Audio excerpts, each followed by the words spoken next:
Hello guys and welcome back to the channel, where today guys I'll be showing you how to scroll vertically in Figma. Now guys, the first thing that you need to do is of course go to figma.com and you'll be greeted by a screen looking similar to this one. Now guys, when you're here you just need to go and log into your profile. But guys, if you do not have one, you can always go and register to Figma. But guys, if you do not know how to do that, you can always go to our YouTube channel where we have plenty of how to Figma videos where you can see how you can do this. Now guys, that we got that out of the way, let's see what we actually have in front of us here. So as you can see here, we have, as I said, Figma official website where firstly you have your profile where you can see some themes that you put. So you can put a light theme, dark, or a system theme. You have your settings. You can get the desktop application if that's much easier for you.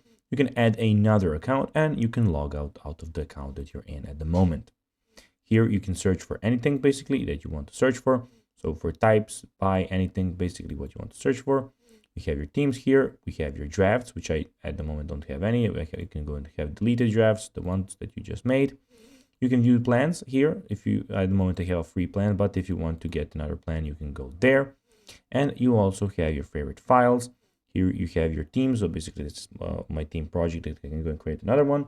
And in the top right corner, we have the design file where you can design. We have the import and the plus Figma Jamboard. Now guys, let's see how you can actually go and scroll vertically in Figma. Well, you first need to go and click on a frame. Then you need to click on the prototype in the right sidebar, as you can see. Click on scroll behavior and then choose no scrolling, horizontal, vertical, or both directions. And that's basically that.